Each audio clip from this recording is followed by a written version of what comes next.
Hello बच्चों, welcome back to the online platform of MGCI Infighter 2.0 series, the series for the perfect score in biology. बच्चों, इस series में हम लोग देख रहे थे about the locomotion and movement और उसमें हम लोग पहुंच चुके थे towards the skeletal system.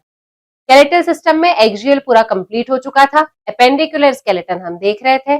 Appendicular skeleton में हमें आज से start करना है about the girdles. So let's start the girdles. चलिए हमें स्टार्ट करना है एपेंडिकुलर स्केलेटन में girdles. Girdles are of two types and it total comprises of 6 bones. कितनी बोन्स होती हैं बच्चों गर्डल्स में? 6 बोन्स होती हैं.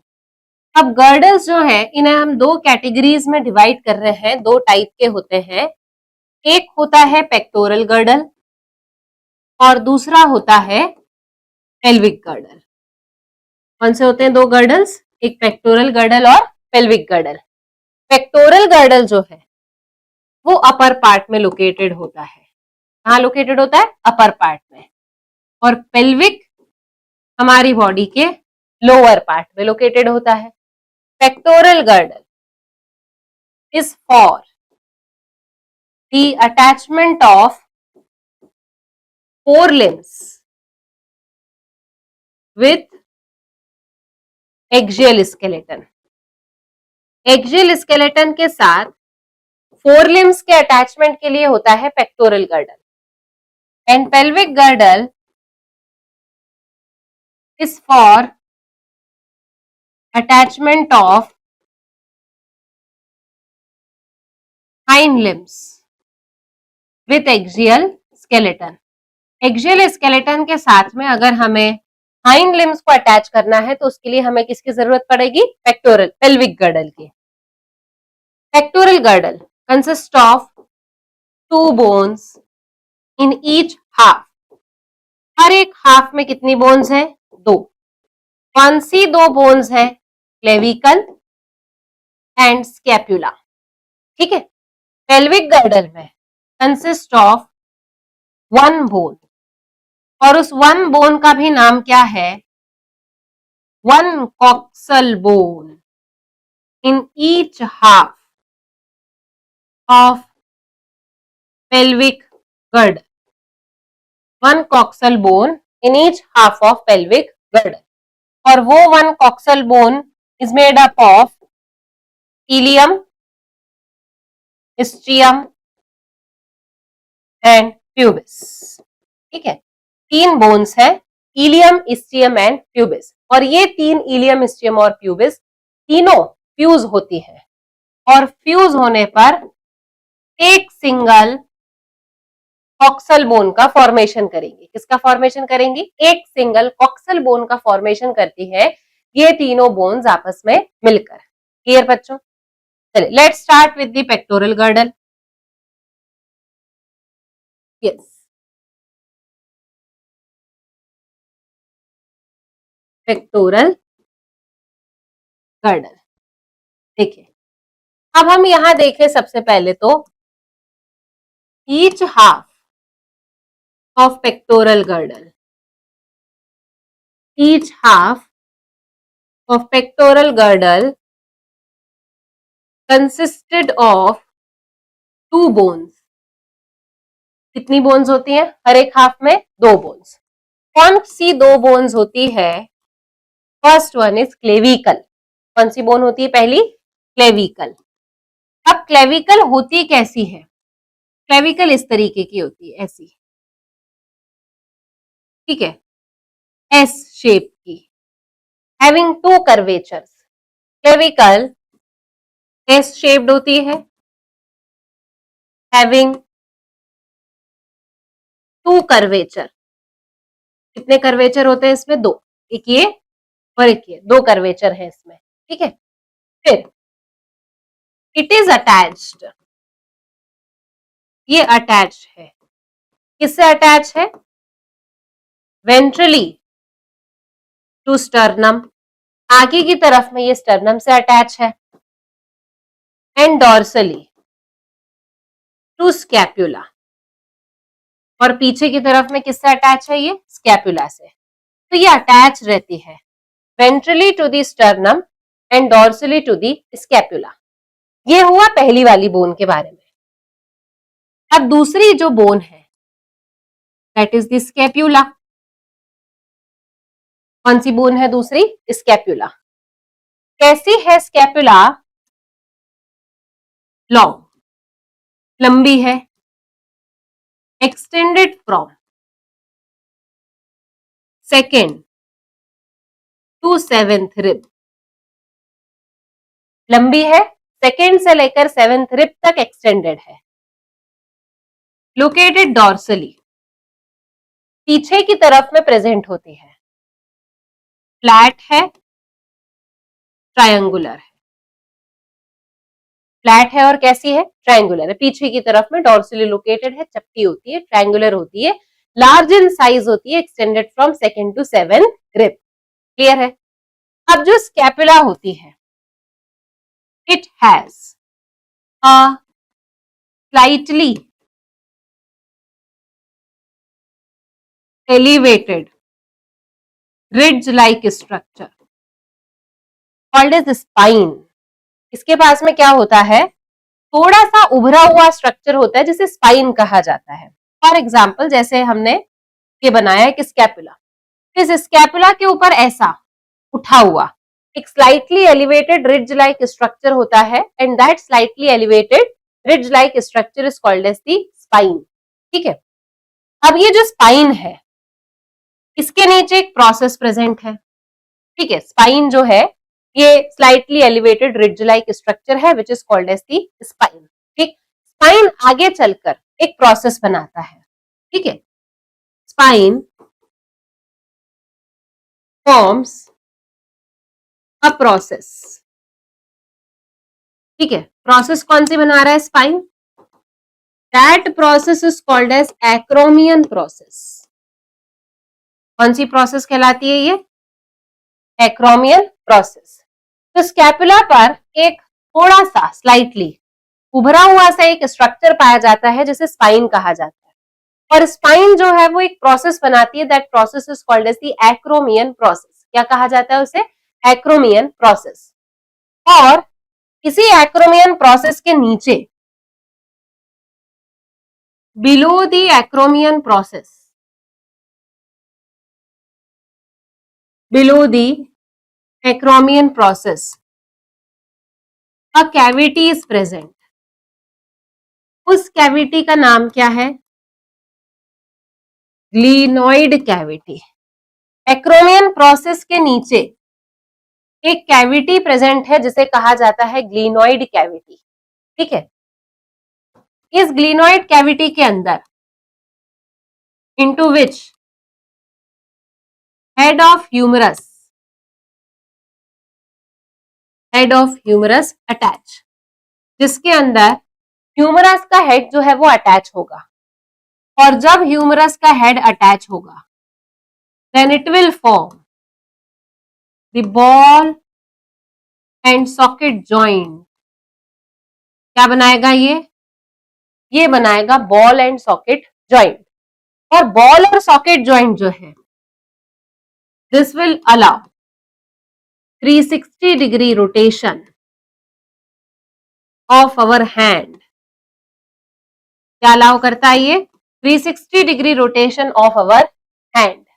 ठीक है, अब ये जो बॉल एंड सॉकेट जॉइंट है, इसी बॉल एंड सॉकेट जॉइंट को क्या बोला जाता है, this is called as the shoulder joint.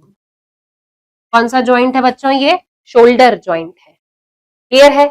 तो हमारा जो ह्यूमरस है that is attached with the glenoid cavity and glenoid cavity is present below the acromion process, और ये बॉल एंड सॉकेट जॉइंट हमारे हैंड का पूरा 360 डिग्री रोटेशन अलाउ करता है। क्लियर है, जिसमें जो ह्यूमरस होता है उसका हेड एक कैविटी में अटैच हो जाता है, तो कैविटी में अटैच होने पर ये पूरा 360 डिग्री का रोटेशन जो है वो शो कर सकता है। Therefore called as the ball and socket joint। Clear है बच्चों। तो ये हमने देख लिया पेक्टोरल गर्डल। अब देखते हैं हम next pelvic girdle. Let's start with the second girdle called as pelvic girdle. Total bones कितनी है इसमें? 2 बोन्स. कितनी बोन्स है? 2.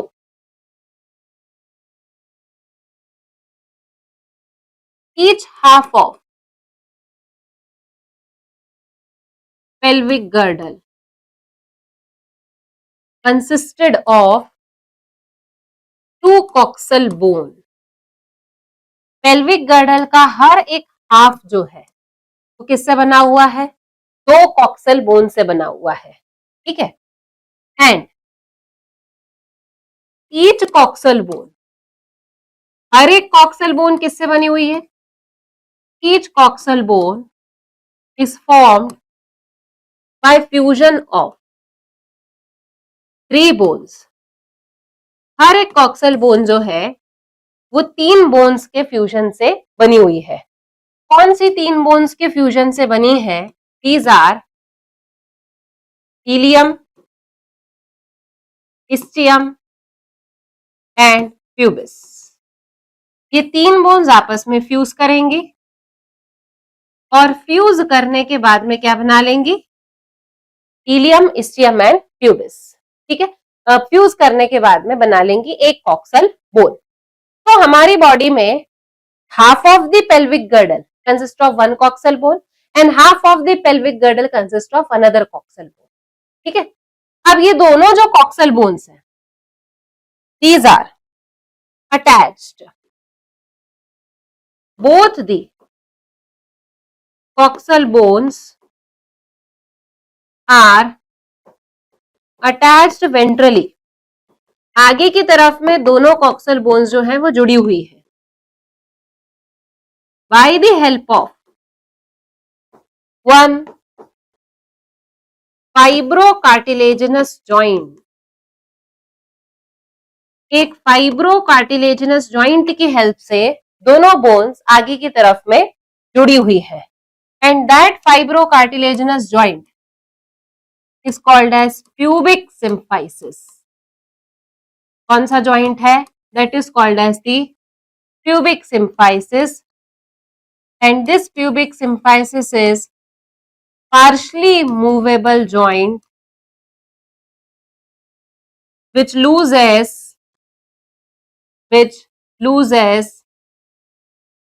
during parturition. जो किस समय पर लूज होता है? पार्चुरेशन के समय पर. ये प्यूबिक सिम्फाइसिस कुछ इस तरीके का फाइब्रोकार्टिलेजिनस जॉइंट बनाता है. ये धीरे धीरे धीरे धीरे इस तरीके से लूज होता है, जगह बनती है. और जब ये प्यूबिक सिम्फाइसिस जगह बनाता है, लूज होता है, तब लूज होने पर जो फीटस है वो मदर की बॉडी से बाहर आता है और पार्चुरेशन सक्सेसफुल होता है. क्लियर है? ठीक है. तो पेल्विक गर्डल भी हमने देख लिया. अब आइए देखते हैं एनसीईआरटी क्या कहती है इस बारे में. चलिए. यस, हमें एनसीईआरटी रीड करनी थी फ्रॉम दी एपेंडिकुलर स्केलेटन. यहां से देखते हैं.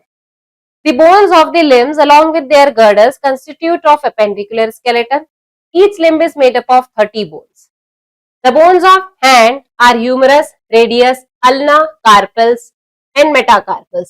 Palm bones, that is 5, and phalanges digits are 14 in number. ठीक है. Femur, that is the thigh bone, the longest bone, tibia and fibula, tarsals, ankle bones में आ जाएगा, 7 in number हो जाएंगी. मेटाटार्सल 5 इन नंबर. phalanges यानी कि digits 14 in number. Are the bones of legs यानी कि hind limbs. A cup shaped bone called as patella cover the knee ventrally, that is the knee cap. ठीक है. तो ये हो गया हमारा पूरा ह्यूमरस. फिर उसके बाद में यहां पर हो गया ये रेडियस. रेडियस अंगूठे के तरफ वाली रेडियस हो जाएगी. उसके नीचे वाली अल्ना, ये हो जाएंगे कार्पल्स. मेटाकार्पल्स जो पाम बना रहे हैं, और ये हो गए phalanges. ठीक है. अब यहां देखें, ये femur, patella, tibia, fibula, tarsals, metatarsals and phalanges. ठीक. अब देखते हैं हम इसमें pectoral girdle and pelvic girdle.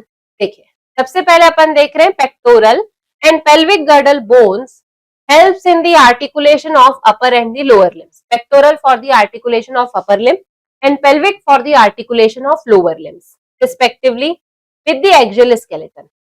Each girdle is formed of 2 halves, हर एक गर्डल में कितने हाफ्स होंगे? 2 halves. Each half of the pectoral girdle consist of clavicle and scapula. Pectoral girdle के हर हाफ में 2 बोन्स होंगी, clavicle and scapula. Scapula large है, ट्रायंगुलर है, फ्लैट है, situated in the dorsal part of the thorax between the second and 7th rib. ये भी हमने देख लिया. अब डोर्सल फ्लैट ट्रायंगुलर बॉडी जो है स्कैपुला की, उस पर स्लाइटली एलिवेटेड रिज. क्या है इसके ऊपर? स्लाइटली एलिवेटेड रिज, थोड़ा सा उभरा हुआ सा एक पार्ट है, जिसे कहा जाता है स्पाइन, जो आगे बढ़कर बनाता है which projects as a flat expanded process. जो आगे बढ़कर एक प्रोसेस बनाता है, उस प्रोसेस का नाम है एक्रोमियन प्रोसेस. क्लेविकल किसके साथ जुड़ता है? एक्रोमियन प्रोसेस के साथ में. ठीक है, clavicle attach with the scapula, और स्कैपुला के किस पार्ट के साथ में जुड़ रहा है clavicle? With the acromion process. Next, each clavicle is a long slender bone with 2 curvature. Long slender है, 2 कर्वेचर है.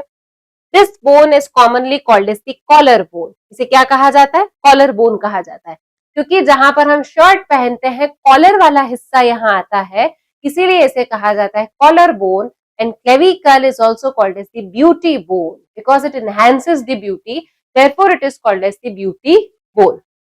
Now below the acromion process, acromion process के नीचे एक डिप्रेशन प्रेजेंट होता है called as glenoid cavity which articulates with the head of humerus to form the shoulder joint.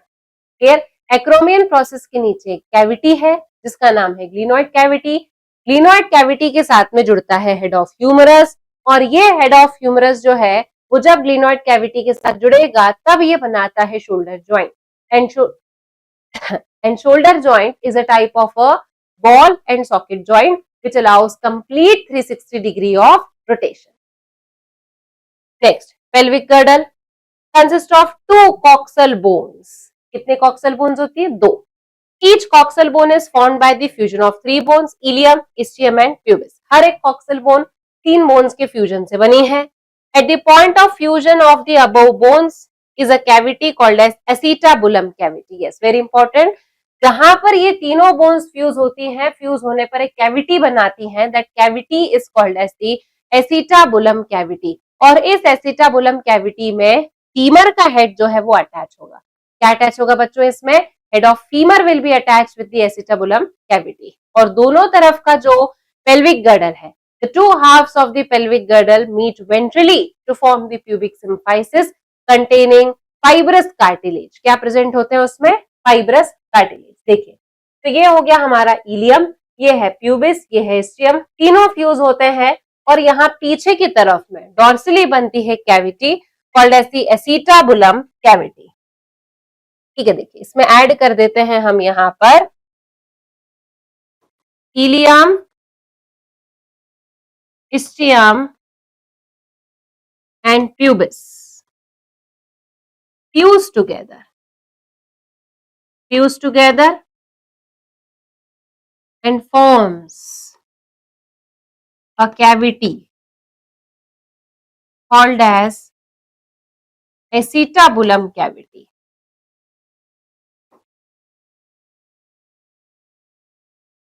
into which the head of femur attach, जिसमें femur का head जो है वो अटैच होता है. क्लियर है बच्चों इतना? चलिए, तो ये हमने पेक्टोरल गर्डल और पेल्विक गर्डल जो है वो भी कंप्लीट कर लिया. अब नेक्स्ट हम देखते हैं इसमें जॉइंट्स. ठीक है, चलिए let's start with the joints.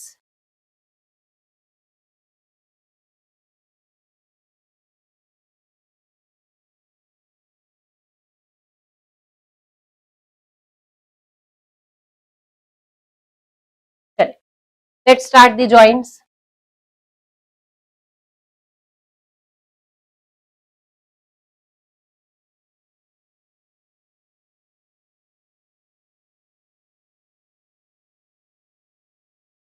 Yes, these are the essential bony parts. कैसे बोनी पार्ट्स होते हैं? Essential bony parts for locomotion and movement. Locomotion के लिए और मूवमेंट के लिए जॉइंट्स जो है वो एसेंशियल बोनी पार्ट्स होते हैं। There is no exception to joints. देखिए हमारी एनसीईआरटी बहुत इंपॉर्टेंट लाइन कहती है locomotory movements are no exception to this. Locomotory movements are no exception to this, है ना। मतलब लोकोमोटरी मूवमेंट्स में कोई भी मूवमेंट ऐसा नहीं है जहां जॉइंट्स प्रेजेंट नहीं होते हैं। All the locomotory movements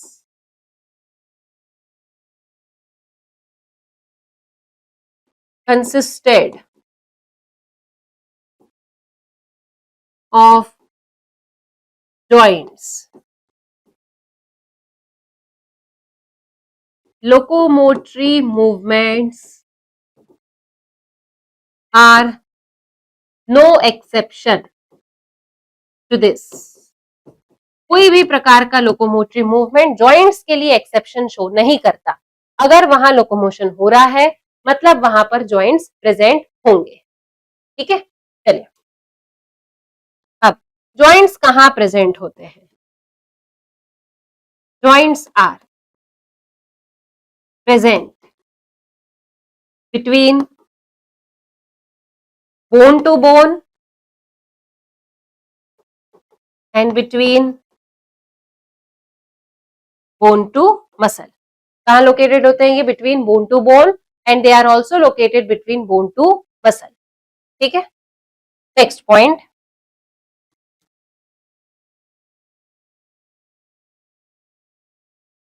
joints allows movement. Joint क्या अलाउ करते हैं? Movement with the help of muscles. किसकी हेल्प से अलाउ करते हैं जॉइंट मूवमेंट? मसल्स की हेल्प से। जहां पर मसल्स जो है ये क्या करती है? स्ट्रेंथ देती है। Muscles provide the strength for the movement and joints act as a fulcrum. Muscle क्या कर रहा है? स्ट्रेंथ प्रोवाइड कर रहा है ना, फोर्स जनरेटिंग एंटिटी है। Muscles is the force generating entity, यानी कि स्ट्रेंथ दे रहा है, फोर्स दे रहा है। और joint that is act as a fulcrum. Joint किसके जैसे एक्ट कर रहा है? फल्क्रम के जैसे। जैसे वो सीसॉ होता है ना, तो वहां पर जो बीच में लगा हुआ होता है जिससे दोनों पैडल्स का बैलेंस होता है, दैट इज द फल्क्रम। तो जॉइंट एक्ट करता है फल्क्रम के जैसे, और मसल जो है वो फोर्स जनरेटिंग है या स्ट्रेंथ जनरेटिंग है। ठीक है, अब देखते हैं अपन types of joint. How many types of joints are there?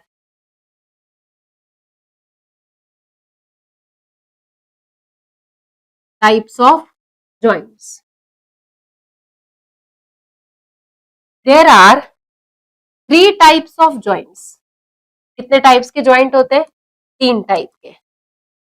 First is fibrous joint, second one cartilaginous joint. Second कौन सा होता है? Cartilaginous joint. The third one are called as synovial joint. क्या नाम है थर्ड वालों का? Synovial joint. चलिए अब एक एक करके एक एक टाइप के जॉइंट्स हम पढ़ना स्टार्ट करते हैं। ठीक है, चलिए फाइब्रस जॉइंट सबसे पहले। These allows no movement across the joint. Joints के अक्रॉस आसपास में किसी भी प्रकार का कोई भी मूवमेंट यहां पर नहीं होगा। ठीक है, therefore they are called as non movable joints. यहां पर बिल्कुल मूवमेंट नहीं होता, नॉन मूवेबल जॉइंट्स कहलाएंगे ये। Example, sutures present between cranium bones. Cranium की जो बोन्स होती हैं उसके बीच में क्या प्रेजेंट होते हैं? सूचर्स। जैसे आप लोगों ने देखा होगा इस तरीके से ऐसे स्ट्रक्चर्स प्रेजेंट होते हैं ना, ये फ्रंटल हमने बना दिया, पैराइटल है, फिर टेम्पोरल है, इस तरीके से। और इन स्ट्रक्चर्स के अक्रॉस ऐसे जिगजैग पैटर्न बने हुए होते हैं हमारे क्रेनियम में, है ना। तो जो ये जिगजैग पैटर्न्स बने हुए होते हैं, इन जिगजैग पैटर्न्स को क्या कहा जाता है? These are called as the sutures. क्या कहा जाता है इन्हें? सूचर्स होते हैं ये, ठीक है। अब नेक्स्ट है cartilaginous joint. Cartilaginous joint allows some movement, allows some movement, therefore called partially movable joint। क्या कहा जाता है इन्हें? Partially movable joint. कहाँ लोकेटेड होते हैं ये पार्शली मूवेबल जॉइंट? एक तो हमने देख लिया प्यूबिक सिम्फाइसिस, है ना, जहां पर कार्टिलेज प्रेजेंट है। दूसरा इंटरवर्टिब्रल डिस्क, इंटरवर्टिब्रल डिस्क या joint between two vertebrae, joint between two vertebrae, that is intervertebral disc, and between sternum and ribs, sternum और ribs के बीच में present जो joint है that is also cartilaginous joint, partially movable joint। अब देखें synovial joint, these are completely movable joint,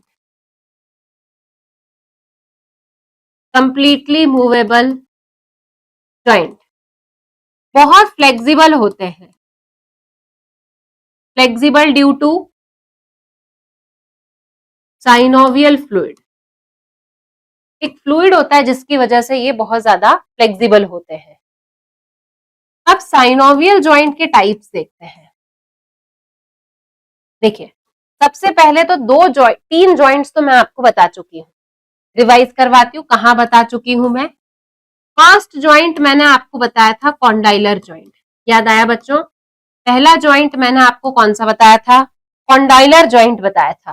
कहाँ located है condylar joint? This is located between the occipital condyle of skull and atlas vertebrae, है ना, याद आया? Occipital condyle of skull and Atlas vertebrae, कहाँ located था? Condylar joint. दूसरा type मैंने आपको बता दिया था पिवोट जॉइंट। कौन सा बताया था? Pivot joint. कहाँ लोकेटेड था ये? This was located between Atlas and axis. किसके बीच में लोकेटेड है ये? एटलस और एक्सिस के बीच में, फॉर नो मूवमेंट, है ना। ये वाला जो था this is for the yes movement, ये वाला जो है this is for the no movement. Pivot joint के बाद में एक और इंपॉर्टेंट जॉइंट मैंने आपको बताया, बॉल एंड सॉकेट जॉइंट। कहां कहां पर लोकेटेड है बॉल एंड सॉकेट जॉइंट? एक तो अभी हमने देखा shoulder joint, that is ball and socket joint. दूसरा कौन सा होगा? Hip joint, shoulder joint between the humerus and acetabulum, sorry glenoid cavity, है ना, ह्यूमरस और ग्लिनोइड कैविटी के बीच में जो जॉइंट होगा that is ball and socket. और फीमर के हेड और एसिटाबुलम के बीच में जो जॉइंट होगा that will be also the ball and socket joint. ठीक, ये तीन तो मैं आपको पहले से बता चुकी थी। अब आगे वाले देखते हैं हम जॉइंट। साइनोवियल जॉइंट में एक जॉइंट और आता है called as the gliding joint,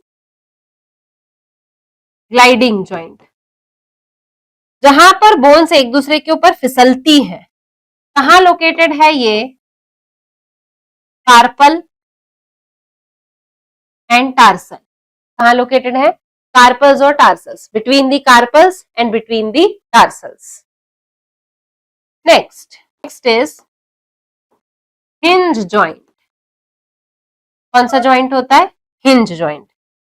hinge joint is present between, देखो हिंज एक ही तरफ का मूवमेंट अलाउ करता है, जैसे दरवाजा होता है ना, उसमें होता है हिंज, कब्जा, खिड़कियों में होता है, तो वो सिर्फ बाहर ओपनिंग के लिए, रिवर्स ओपनिंग के लिए नहीं होता। मतलब हमारी बॉडी में जहां पर एक ही डायरेक्शन में मूवमेंट हो रहा है, ये एक डायरेक्शन में, पैरों में एक डायरेक्शन में, फेलेंजेस में एक डायरेक्शन में, तो वहां क्या लोकेटेड होगा, hinge joint.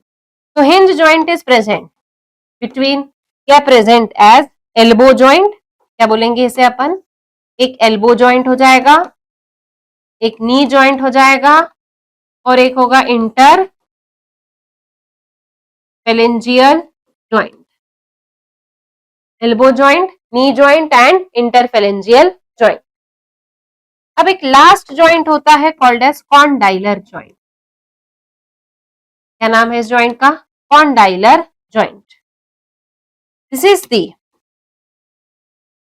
First carpometacarpal joint. कौन सा जॉइंट है ये, first carpometacarpal joint. First carpal और मेटाकार्पल के बीच में जो ये जॉइंट है, दिस, वैसे देखो ये कंप्लीट रोटेशन तो करवा रहा है, पर अगर आप इसको रोटेट करके देखोगे तो एक झटका आता है, बहुत फ्लेक्सिबल नहीं है ये, ठीक है, therefore it is called as the condylar joint. तो बच्चों ये कंप्लीट हो गए हमारे सारे जॉइंट्स, देखिए एनसीईआरटी में से, देखिए joints are the point of contact between bones or between the bones and cartilages. Force is generated by muscles. It is used to carry out the movement through joints. The joint act as a fulcrum. The movability at this joint vary depending on the different factors. तो movability होती है वो different factors पर present है कि joint completely movable होगा या फिर partially movable होगा. Joints have been classified into three major structural forms, namely fibrous, cartilaginous and synovial. Fibrous joint किसी टाइप का मूवमेंट अलाउ नहीं करते, ये जॉइंट जो है वो प्रेजेंट होते हैं by the flat skull bones which fuse end to end with the help of dense fibrous connective tissue in the form of sutures to form the cranium.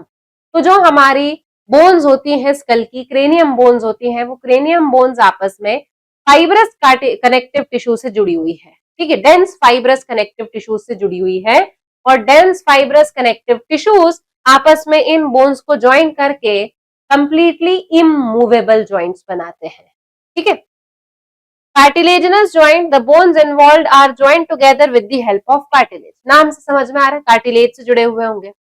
The joint between adjacent vertebra in the vertebral column, यानी कि दो vertebrae के बीच में जो joint है, by the intervertebral disc is of this pattern and it permits limited movement, और ये limited movement शो करता है। Synovial joint are the characterized by the presence of a fluid-filled cavity between the articulating surface of the two bones. Synovial joint में दो bones आपस में जुड़ी हुई तो है, पर दोनों bones के बीच में कैविटी है called as synovial cavity. किस कैविटी की बात हो रही है यहाँ, synovial cavity, और synovial cavity में located है fluid called as the synovial fluid. Such an arrangement allows the considerable movement. इस अरेंजमेंट के द्वारा मूवमेंट हो सकता है। The joint helps in locomotion and many other movement. Ball and socket joint between humerus and pectoral girdle. Hinge joint, that is the knee joint. Pivot joint between atlas and axis. Gliding joint between carpus and tarsus के बीच में भी होगा. Saddle joint between the carpal and metacarpus are some of the examples of the ball and socket, some of the examples of the synovial joint. किसके examples हैं ये, synovial joints के। Clear है बच्चों। अब हम इसमें देखते हैं disorders of muscles and skeletal system, ठीक है। चलिए let's start with the disorders.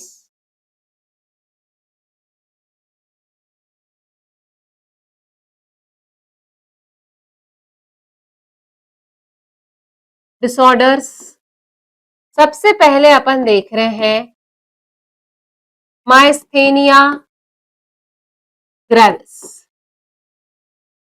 Important चीज ध्यान रखना है, myasthenia gravis is a auto immune disorder,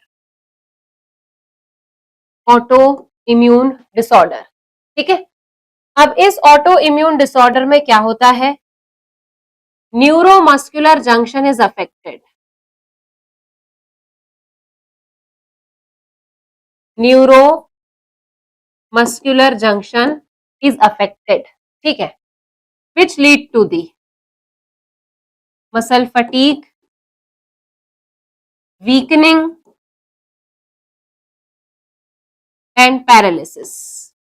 neuromuscular junction अगर अफेक्ट हो जाएगा तो जो हमारा न्यूरॉन मसल के सरफेस को एक्साइट करने के लिए आ रहा था वो मसल का सरफेस एक्साइट नहीं हो पाएगा, और जब अगर मसल का सरफेस एक्साइट नहीं होगा तो एक्शन पोटेंशियल मसल के सरफेस पर जनरेट नहीं होगा, जिसकी वजह से मस्कुलर कॉन्ट्रैक्शन नहीं हो पाएगा।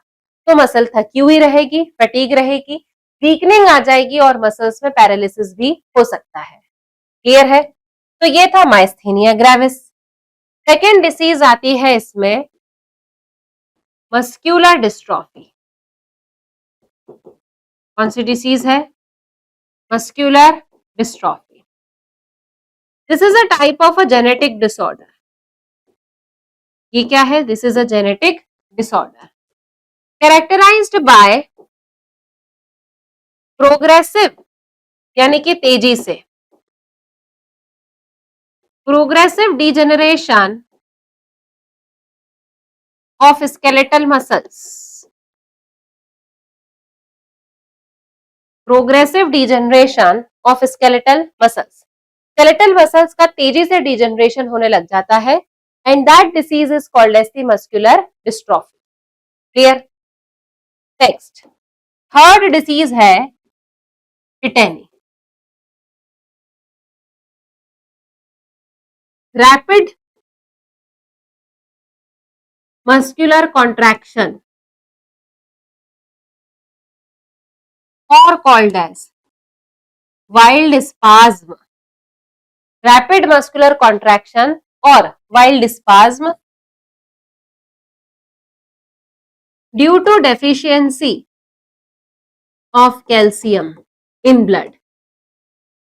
ब्लड में कैल्शियम की डेफिशिएंसी की वजह से जो मसल्स में रैपिड कॉन्ट्रैक्शन होने लगता है that is called as tetany. Fourth होता है इसमें arthritis. Arthritis is inflammation of joints. Inflammation of joints, जिसमें एक स्पेसिफिक टाइप दिया हुआ है गाउट। कौन सा टाइप दिया हुआ है इसमें? Gout. This is due to accumulation of uric acid crystals in joints। हमारे जॉइंट्स में जब यूरिक एसिड के क्रिस्टल्स इकट्ठा होने लगेंगे तब हम उस टाइप के अर्थराइटिस को कहेंगे गाउट अर्थराइटिस। क्लियर है? एक और टाइप का अर्थराइटिस होता है बच्चों जो ह्यूमन हेल्थ में आता है, that is rheumatoid arthritis. This is a type of auto immune disorder. ये क्या है? एक प्रकार का ऑटो इम्यून डिसऑर्डर। और एक आर्थराइटिस होता है कॉल्ड एज ऑस्टियोआर्थराइटिस। कौन सा होता है? Osteoarthritis. This is age related. This is age related arthritis. Clear? Fifth disorder जो आता है इसमें that is osteoporosis. Osteoporosis, weakening of bones, weakening of bones due to deficiency of calcium and vitamin D। Vitamin D और calcium की deficiency से हमारी bones जो है वो कमजोर हो जाती है, और जब बहुत ज्यादा कमजोर हो जाती है तब बोन डेंसिटी जो है वो डिक्रीज होने लग जाती है।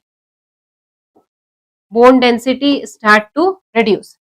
बोन डेंसिटी इतनी ज्यादा कम हो जाती है कि हमारी जो बोन्स होती हैं उसमें से कैल्शियम बहुत सारा बाहर निकल गया, तो इस पर गड्ढे हो जाते हैं, डिप्रेशंस बन जाते हैं। उन डिप्रेशंस को कहा जाता है पोर्स। तो जब बोन्स में पोर लाइक स्ट्रक्चर बन गए तब डिसीज को क्या कहा जाएगा? Osteoporosis. And one important point, in females lack of estrogen is one of the main symptom for osteoporosis. Females में ईस्ट्रोजन का कम होना, डेफिशिएंसी होना, this is one of the reason for the osteoporosis. ठीक है, फीमेल्स में one of the reason है, only reason नहीं है। ठीक है, इसके अलग अलग कारण हो सकते हैं। विटामिन डी की डेफिशिएंसी है, विटामिन सी की डेफिशिएंसी भी हो सकती है, और कैल्शियम की डेफिशिएंसी है, फॉस्फेट की डेफिशिएंसी है। तो इन सब की डेफिशिएंसी की वजह से ऑस्टियोपोरोसिस हो सकता है। क्लियर? तो ये हमने कंप्लीट किए डिसऑर्डर्स। देखें, myasthenia gravis is a autoimmune disorder affecting neuromuscular junction leading to fatigue, weakening and paralysis of the skeletal muscles. Dystrophy में क्या होता है? Progressive degeneration of the skeletal muscles. It is mostly a genetic disorder returning rapid spasm or wild contraction in muscles due to the low blood calcium ion, low calcium in the body fluid, यानी कि blood में calcium कम हो गया। Arthritis, inflammation of joint, एक type का arthritis है gout, inflammation of joint due to accumulation of uric acid crystals. जब जॉइंट में यूरिक एसिड के क्रिस्टल्स जमा हो जाते हैं उस डिसीज को कहा जाता है गाउट। ऑस्टियोपोरोसिस एज रिलेटेड है, characterized by decreased bone mass and increased chances of fracture. Bone mass यानी कि बोन डेंसिटी डिक्रीज हो जाएगी, जिसकी वजह से फ्रैक्चर होने की संभावना ज्यादा है। And decreased level of estrogen is a common cause. और कॉमन कॉज इसका क्या है? कि decreased level of estrogen. Clear हो गया बच्चों ये? ठीक है, चलिए अब हम इसकी समरी भी देख लेते हैं। Movement is an essential feature of all the living beings. Protoplasmic streaming, ciliary movement, movement of fins, limbs, wings, etc. are some forms exhibited by the animals. Animals ये सारे टाइप के मूवमेंट शो करते हैं। Voluntary movement which causes the animal to change its place is called locomotion. Animals move generally in search of food, shelter, mate, breeding ground, better climate, or to protect themselves. The cells of human body exhibit amoeboid, ciliary and muscular movement. Locomotion and other movements require coordinated muscular activities. Locomotion और दूसरे movements में coordinated activity की आवश्यकता है। Three types of muscles are present in our body. Skeletal muscles that attach to the skeletal element appear striated and are voluntary in nature. Visceral muscles inner wall of visceral organs में present होंगी, non-striated है, involuntary है। Cardiac muscles जो है, these are the muscles of heart. They are striated, branched and involuntary. Muscles possess excitability, contractibility, extensibility and elasticity. ठीक है, next. Muscle fibers is an anatomical unit of muscle. Each muscle fiber has many parallel arranged myofibrils.